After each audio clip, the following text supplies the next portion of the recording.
আমার কাছে গল্পর কনসেপ্ট সত্যি কথা বলতে আমি এই সিনেমাটাতে কেন আ মানে করতে রাজি হয়েছি বা আমি কেন এত এফোর্ট দিয়েছি।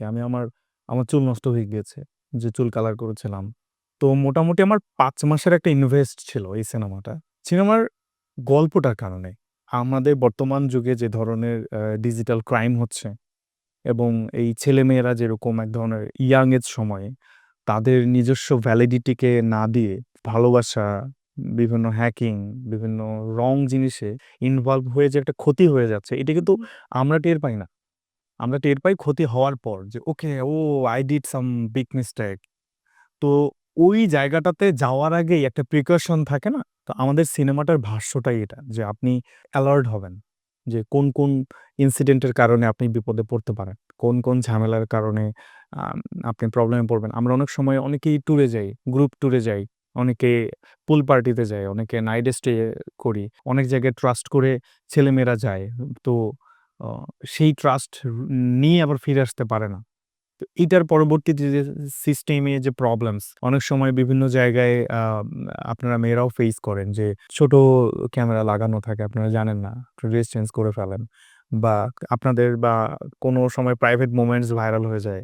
তো এই জিনিসগুলো তো আসলে এলার্ট থাকা উচিত আমাদেরকেই। আমরা তো জানি না আমাদের নেগেটিভ কে করতে পারে। সো এই সবকিছুর একটা ফুল প্যাকেজ ইনফরমেশন আ এই সিনেমাটাতে আছে। বলা যায় একটা বাস্তবধর্মী সিনেমা ডেফিনিটলি 'নীলচক্র'। এবং 2025 এর এই সময়ের এই বছরের গল্প এটা। যেটা একেবারে বলে না যুগোপযোগী একটা গল্প, জি। এই গল্পটা এটা। কেমন বাংলাদেশ দেখতে চান? আমি দেখতে চাই আসলে স্বাধীন। স্বাধীন মানে আমাদের মনস্তাত্ত্বিক জায়গার স্বাধীন। আমার বলার স্বাধীনতা, আমার কাজ করার স্বাধীনতা। তবে যে কাজটা মানে আইন বিরোধী কোনো কাজ অবশ্যই নয়। আমি চাই আ আমি রাত আমরা সবাই ২টা-৩টার দিকে বাসায় ফিরি। শুটিং এ যারা কাজ করি। আমি চাই নিরাপদে বাসায় আসতে। আমাকে রাস্তায় যাতে কেউ ডিস্টার্ব না করে। আমাকে যে চেকপোস্টটা আছে পুলিশের সেখানে গিয়ে যাতে আমি হেল্প পাই। আমি চাই আমার বোন, আমার মা, আমার আদার্স পারসন রা নিরাপদ থাকুক। আমি চাই আমার বাসায় আমি ঘুমাচ্ছি কিন্তু আমি ভয় নিয়ে ঘুমাতে চাই না যে কেউ চলে আসতে পারে। এই সিকিউর এই জায়গাটা আসলে চাই।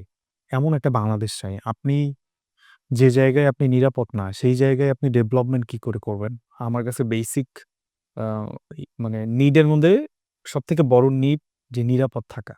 আমি নিরাপত্তা চাই। তারপরে আমি আদার্স এক্টিভিটিস আমি চালাতে পারব।